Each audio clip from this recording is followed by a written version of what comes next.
Há 200 anos chegou ao Brasil o Argus, o navio pioneiro da imigração alemã. E essa história é marcada por uma série de imprevistos, intempéries e desafios. A viagem, que começou em julho de 1823, terminou somente em janeiro de 1824. Tempestades, assaltos de piratas africanos, mortes e também nascimentos marcaram a primeira imigração que historiadores consideram de um grupo fechado rumo ao Brasil. Ou seja, com todos os imigrantes tendo o alemão como língua materna. O Argus marca o início de um processo migratório que duraria mais de 100 anos, até o início dos anos 30 e que, portanto, em 2024 completa 200 anos. Um processo que levou milhares de alemães principalmente para o sul do Brasil, mas que tem no navio Argus um pioneirismo em parte esquecido. E a história dessa epopeia nós vamos contar em detalhes a partir de agora aqui no DW Revista.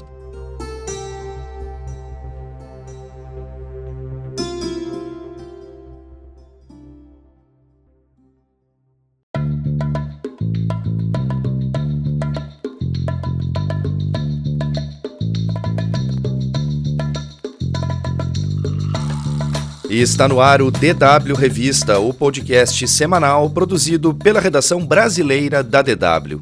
Eu sou o Guilherme Becker e falo diretamente de Bonn, na Alemanha.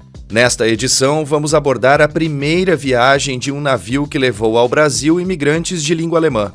Era o início de um projeto subsidiado pelo governo brasileiro. O início de um projeto que atravessaria o Império e entraria na República, e que levaria quase 300 mil alemães para o território brasileiro. Quem vai conversar comigo sobre esse tema é o meu colega de DW, Edson Veiga.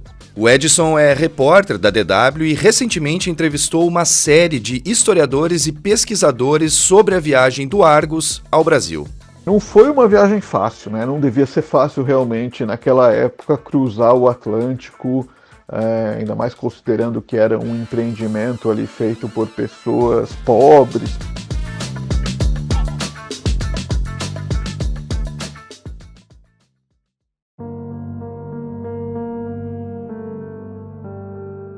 Imagine como era o mundo há 200 anos. Mais precisamente ainda como era a Europa há 200 anos. A Revolução Industrial aquecia os motores de algumas cidades na promessa de trazer desenvolvimento e tecnologia, por exemplo. Industrialização essa que atingiu diretamente as áreas rurais, onde vivia a maior parte da população na época, levando a um imenso êxodo rural. Ou seja, as pessoas começaram a deixar o campo para trás para trabalhar nas fábricas nas cidades. E isso levou a um processo migratório tanto dentro quanto para fora do continente europeu. E a Alemanha, no caso, ou o território onde hoje se situa a Alemanha, que na época era um punhado de reinos, digamos assim, também sofreu com isso. E agora a gente tem que pensar que tudo isso aconteceu poucos anos depois do fim das guerras napoleônicas que castigaram a Europa nos primeiros 15 anos do século XIX. Então, simultaneamente, havia fome, miséria e ninguém aguentava mais guerra no quintal de casa, né? Por isso, começou a partir da Europa uma migração em massa que levaria milhões de pessoas para as Américas. E o navio Argus, neste caso, transportou a primeira leva de imigrantes de língua alemã para o Brasil, mais precisamente para Nova Friburgo, na região serrana do Rio.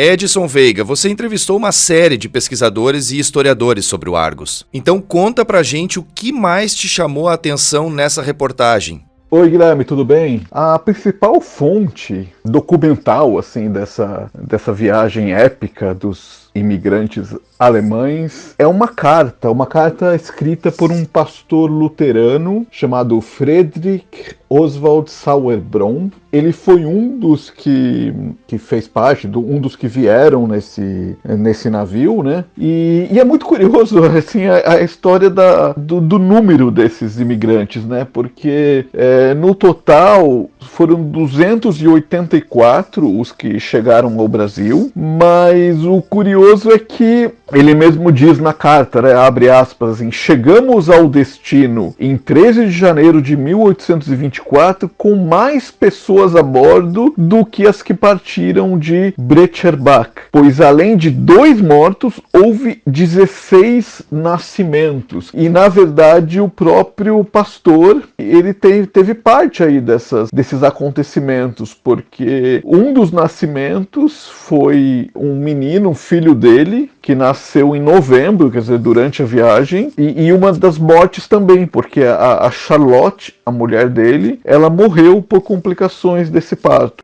Bom, a essa altura deve ter muita gente se perguntando: mas não foi em julho de 1824 que os alemães de fato chegaram ao Brasil, mais precisamente à então colônia de São Leopoldo, hoje cidade de São Leopoldo, no Rio Grande do Sul? Esse navio, esse grupo que se estabeleceu em Nova Friburgo é um pouco diferente, faz parte de um outro projeto que não é ali o projeto da imigração alemã que acabou ocorrendo muito mais no sul do país, né? E para isso eu acho que quem explica muito bem foi um dos meus entrevistados, que é o historiador Jorge Luiz da Cunha, professor na Universidade Federal de Santa Maria. Ele é autor do livro Imigração Alemã no Rio Grande do Sul e ele fala muito bem, assim, ele detalha muito bem essa diferença de projetos. A colônia de Nova Friburgo, ela diz respeito ao período em que o Brasil faz parte do Reino Unido de Brasil, Portugal e Algarve, quando a coroa portuguesa, fugindo dos interesses de Napoleão, vem para o Brasil. Ele se torna independente, parte do chamado Reino Unido, Brasil, Portugal e Algarve. Essa colônia, portanto, já existia, dizia respeito a um período anterior à independência do Brasil, que aconteceu em setembro de 1822, conforme os próprios interesses políticos da família da coroa portuguesa, liderada neste caso por Dom Pedro I. E oficialmente, depois do Brasil independente, a primeira colônia criada no Brasil independente foi a de São Leopoldo. É por isso que, o que diz respeito aos passageiros da Argos, né, que saíram de Amsterdã e que chegam ao Rio de Janeiro, eles dizem respeito aos interesses da colônia que já existia e que foi criada antes da independência brasileira. Complementando, acho que também mais um ponto aqui que a gente precisa deixar claro para o ouvinte, para evitar mal-entendidos mesmo, é que é claro que quando a gente fala imigração alemã nesse período, a gente precisa lembrar que a Alemanha, como conhecemos hoje, ela não existia, né? A Alemanha naquela época ainda não havia sido unificada, né? Esse processo que fez com que a Alemanha existisse como um país apenas em 1871. Por isso, tem muitos historiadores, é o caso, por exemplo, da Daniela Rothfuss, que eu acabei ouvindo para a matéria, ela é coordenadora cultural do Instituto Martius-Staden, em São Paulo. Muitos historiadores, eles preferem dizer que esses imigrantes, não, em vez de chamá-los de alemães, chamá-los de imigrantes de língua alemã. E aí a gente pensa na língua não somente como linguagem mesmo, né, como idioma, mas como uma maneira de colocar ali no mesmo balaio essas pessoas de várias partes, de várias regiões que hoje configuram a Alemanha, mas colocar no mesmo balaio étnico, um balaio cultural. É muito mais isso, é muito mais essa identidade do que uma ideia de nacionalidade política, que é algo que só viria décadas mais tarde, mais precisamente em 1871. Agora, Edson, para a gente finalizar aqui, tem uma série de relatos que apontam que a viagem do Argos teve uma série de imprevistos, para falar um termo mais tranquilo, digamos assim. Tempestades, por exemplo, atrapalharam completamente o andamento da viagem e, além disso, piratas africanos invadiram o navio. Como é que foi isso, Edson? Pois é, Guilherme, não foi uma viagem fácil, né? Não devia ser fácil realmente naquela época cruzar o Atlântico, ainda mais considerando que era um empreendimento ali feito por pessoas pobres, pessoas desprovidas ali de qualquer estrutura que desse um pouquinho mais de conforto. O principal relato que a gente tem sobre o Argos, como já dissemos aqui, é o relato desse pastor luterano. E eu conversei inclusive com a tataraneta dele, uma jornalista, que acabou me falando um pouco da carta dele. Ela é jornalista, pesquisadora, Adriana Sauerbron de Moura, e descendente direta aí desse pastor luterano. Ela vai contar um pouquinho aqui também pra gente sobre da onde essa história veio, como essa história segue presente na família dela, né? Essa imigração alemã para Nova Friburgo acabou sendo um pouco esquecida. Primeiro porque a imigração para o Rio Grande do Sul foi muito mais numerosa. E segundo porque a terra onde eles foram colocados não era uma terra muito fértil. Então foi muito difícil para eles se manterem ali. A colônia acabou se dispersando um pouco. O que manteve eles unidos, eles acabaram indo para outras cidades vizinhas. Muitos não se mantiveram na colônia. E o que acabou mantendo eles unidos foi mesmo a religião, porque a maioria deles eram protestantes e continuavam frequentando a igreja do pastor Sauerbrunn, em Nova Friburgo. Os colonos que vieram no Argos, eles foram recrutados pelo Major Schäfer na região do oeste da Alemanha, principalmente do oeste da Alemanha, ali na região de Frankfurt, mas também tinha gente de outros lugares de língua germânica. Eu acredito que até da Alsácia, lugares que hoje fazem parte da França.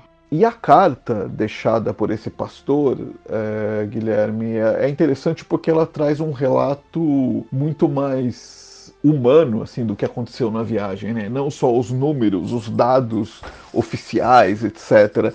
E por isso que é um relato tão saboroso e tão interessante. E o primeiro ponto que já mostra como não foi fácil essa viagem é que a data de partida da Alemanha não foi como era planejado. Na verdade, teve um empecilho de cara. Assim. O grupo saiu de Frankfurt, na Alemanha, para Amsterdã em maio de 1823. Lá, embarcou em julho, dia 24 de julho, esse grupo embarcou no navio que traria para o Brasil, quer dizer, 24 de julho de 1823. Mas houve uma tempestade que acabou quebrando o mastro do navio, ainda ali no Bar do Norte, e isso obrigou que houvesse um retorno de emergência ao porto inicial, e aí ficaram lá esperando o conserto, enfim, foi toda uma longa espera. Até que o novo embarque, a nova partida, ocorreu apenas em 10 de setembro de 1823, que foi toda essa... Aí sim que eles realmente embarcaram com destino para chegar em janeiro no Brasil. Mesmo assim, conseguiram ocorrendo outros empecilhos, né? Teve uma tempestade que obrigou o Argos a ficar 11 dias parado num porto na Inglaterra. E o mais interessante aqui, que isso também está na carta do pastor, é quando o navio foi atacado por piratas, ali na região das Ilhas Canárias, piratas africanos. E isso assim, é um relato curioso e ao mesmo tempo muito triste, né, que mostra realmente a situação dessas pessoas. Eu vou abrir aqui a carta do pastor e vou ler esse trecho porque é realmente muito... mostra muito a dificuldade que eles passavam e os maus momentos que eles enfrentaram, né? Então ele diz assim, abre aspas: um dia antes da chegada a Santa Cruz, capital da ilha de Tenerife, fomos abordados por um pirata africano, cujo navio tinha a bordo 100 homens e 36 canhões. A meio tiro de espingarda, os homens carregaram os seus excelentes fuzis e junto a cada canhão estava um homem pronto para abrir fogo. O pirata, com voz horrível, mandou retirar as nossas velas. Ele veio a bordo, acompanhado de apenas um único pirata vestido com um uniforme pitoresco. E quando viu os nossos rostos assustados e se convenceu de que o nosso navio era um pobre navio de lavradores, mudou o seu tom e ofereceu frutas como uvas, figos, laranjas, maçãs e também vinho e cachaça. Passado o susto, seguimos a viagem alegres. Quer dizer, os piratas imaginavam saquear o navio e quando perceberam que ali estavam pessoas mais pobres do que eles abriram a despensa e compartilharam o que tinham, né? Um gesto aí solidário em alto mar, ao mesmo tempo uma história que tem aí seus contornos tristes mesmo, né? Que mostra a dificuldade desses imigrantes. Impressionante, realmente. Edson, muito obrigado pela tua participação e por todas essas informações históricas compartilhadas nesta edição do DW Revista. Eu que agradeço, Guilherme.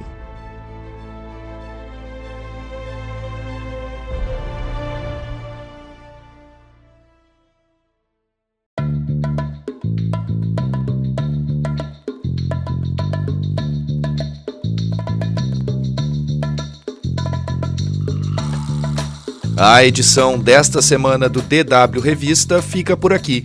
Mais conteúdos você encontra no nosso site. Acesse dw.com/Brasil. Não deixe de acessar o canal da DW Brasil no YouTube. Lá tem explainers, reportagens e também vídeos curtos sobre diversos assuntos. DW Revista é uma produção da DW, em Bonn, na Alemanha. E pode ser acessado por meio de plataformas como o Spotify, onde basta procurar pela playlist DW Revista. Além disso, tem no Deezer, iTunes, Google Podcasts, Google Home e Alexa. Em tablets ou celulares é só baixar o aplicativo Google Assistente para Android ou iOS. A produção, a apresentação e edição técnica do DW Revista são minhas, Guilherme Becker, com o apoio de Edson Veiga, que você ouviu conversando comigo durante o programa. Revisão final, Fernando Caulite. Coordenação, Rafael Plezan. O DW Revista volta na sexta-feira que vem. Obrigado por acompanhar a gente e um bom final de semana.